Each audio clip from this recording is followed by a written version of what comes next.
Hey everyone, I'm Reverend Roy Atwood. Welcome to Live at FirstChurch, our new pre-worship show. It's like a pre-game show if you're used to watching sports. We're going to get you ready for the service here and talk about what we expect in the service, some announcements about what else is coming down the pike here at the church, and also use it as an opportunity to get to meet some of the people who are on staff here at FirstChurch. Today I'm joined by Brady McQueenie. Hi, Brady. Why don't you introduce yourself and say what you do here at First? Hey there, friends. My name's Brady McQueenie. I'm the director of Urban Camp and Zone 56 here at First Church. I've been here for about a year, so I work with our 5th and 6th graders, and I lead our Urban Camp of kindergarten through 6th graders. What do you do as with Zone 56? What kind of stuff do y'all do? Yeah, with our Zone 56 kids, we work a lot on just getting some good Bible literacy. So one year we work on their first year, we work on getting the Old Testament down. And on the second year they're in our program, they go through the New Testament.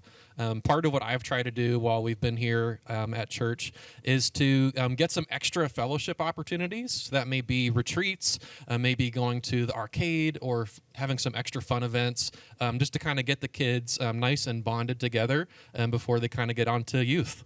Yeah, because once you get in the youth group, that can be really a time for relationship formation and both faith formation. So you're kind of giving them like the foundation for both of those things. Exactly. And so we make sure that they're nice and prepared for some of the tough conversations that come around in like confirmation. And as just they grow and they experience their faith, giving them opportunities to ask lots of questions. And we have a great group of teachers that help get our kids more Bible literate. What are the kind of questions that you get sometimes from the kids?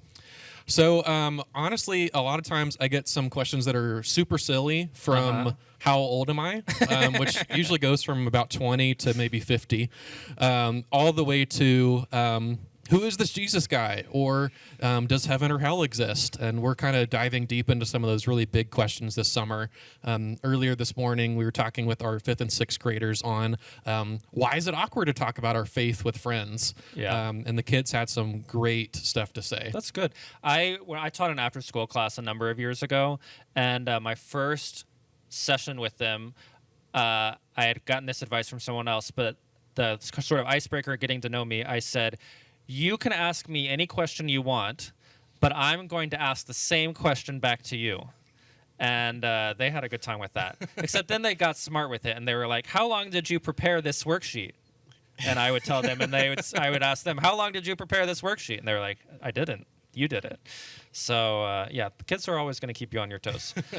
So we were expecting to do the Job worship series, to have our second week in a 4-week series we're doing on Job. But with the incident with President Trump that happened, former President Trump that happened yesterday, the church decided that we're going to pause that series. We're going to continue it next week. And Mitchell really wanted to preach on the issues at hand in the world today. So I'm just going to read a bit from his email that he sent out last night, and that'll kind of set the scene for where we are for this service. He said, what happened in Butler, Pennsylvania demonstrates that political rhetoric in our country has become a social pandemic. It threatens our democracy through political violence and threats against political opponents, and fuels the political divides between candidates and parties. This is driving a wedge between us, and what happened tonight has revealed that things are not okay. I'm praying for former President Trump, his family, those who witnessed firsthand this deadly act of political violence, and those who sacrificed their lives for others.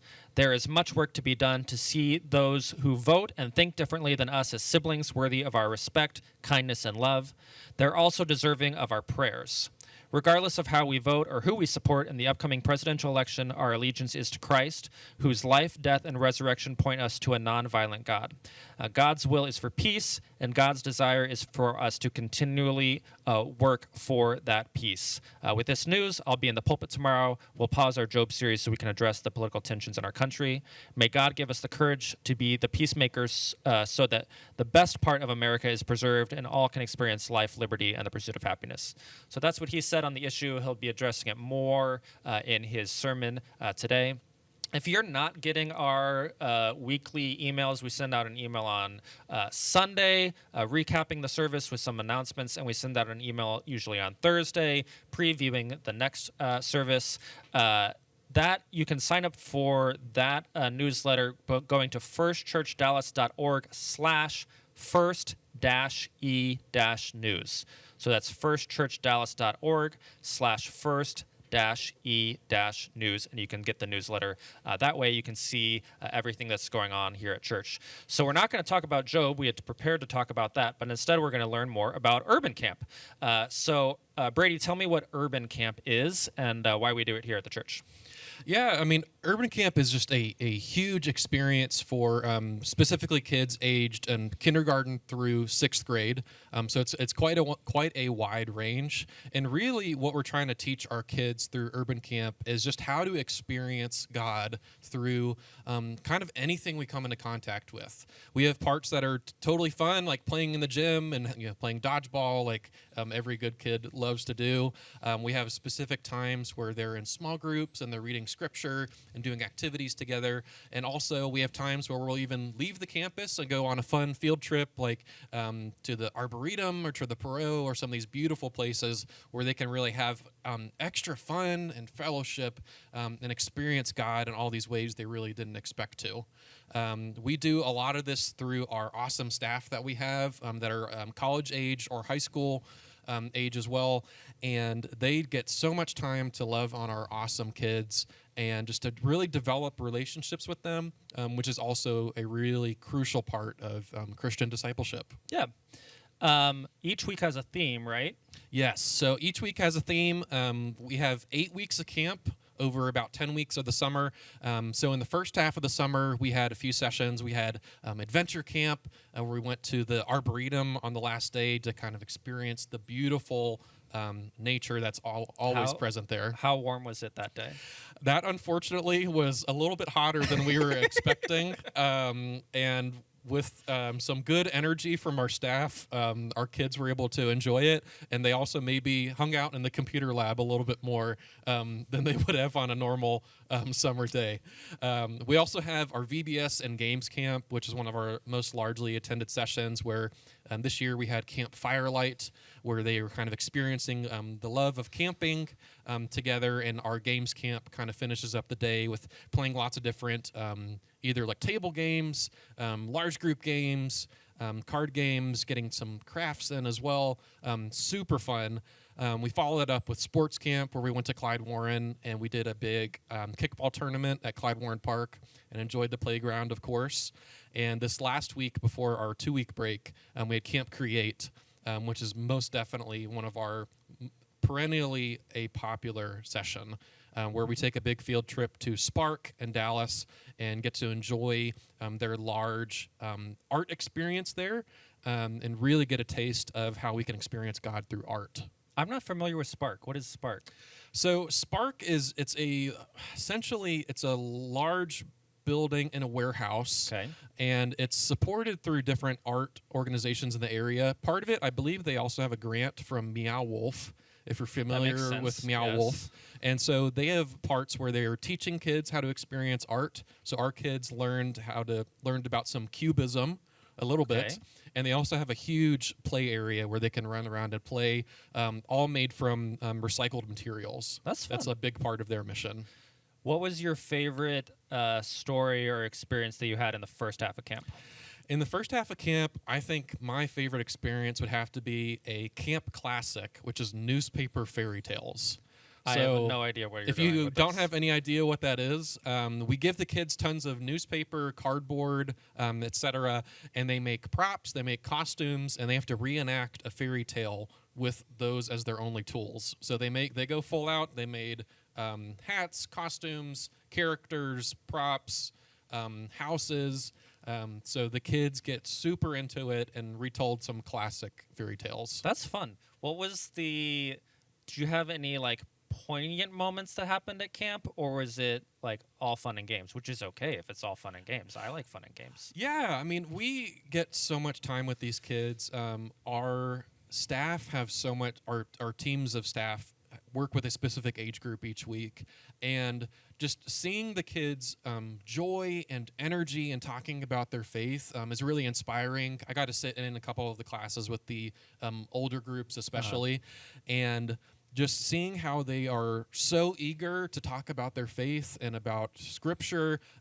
Many of them who have never been in our church before besides Urban Camp, or maybe don't have little faith experience at all, they know that camp is a safe place where they can come and just experience and be themselves, regardless of where they come from. That's interesting. So it's not just kids of members at First. Correct. So we did statistics last year, approximately 60% are not connected to our church. Wow. So it's really making an impact in the community, and people are finding it valuable because kids are coming back year after year, right? So a big connection is obviously our DLC, our preschool, where a lot of those kids come from, and also just word of mouth that kids love what they're doing at Urban Camp, and they love getting their friends to come too. That's awesome. Now you took 2 weeks off, right? Yes. And you're about to start the second half? Yes. So what's on tap for second half? This first week we have Christmas in July camp. Are you excited? How excited are you? Are you a big Christmas music person or no? I am. You're gonna say no. I am not a huge holiday person. I'm actually not a big Christmas music person either. But this session last year was probably our most popular among the campers. We wrapped up with having a big snowball fight in the parking lot, and those. Where do you get the snow from? So you can go to Bahama Bucks, and they have and just get the ice. They have pre-made snowballs. Oh, they know what they're doing. So we probably got about 300 or 400 of them last year, and the kids had the biggest snow fight ever in the parking lot in July in Texas. There's a show called Hacks. Are you familiar with the show? Yes. Have you caught up all the way? I'm not. Okay, so there's in the the most recent season, they're having like a Christmas party in LA, and they have a bunch of fake snow, and they start to have a snowball fight, but it's all like chemicals that are the fake snow, and so it's burning they're burning their eyes because they're not supposed to touch all the chemicals. We don't do that with the children. For my Urban Camp family, just letting you know, it is real snow. It's not yes. chemical makeup or anything. So no children will be harmed in the snowball fight.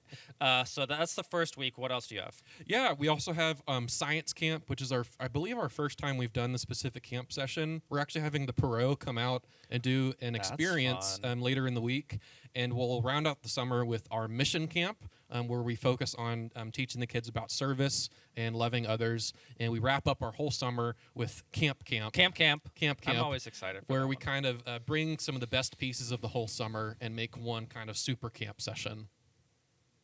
What is a super camp session?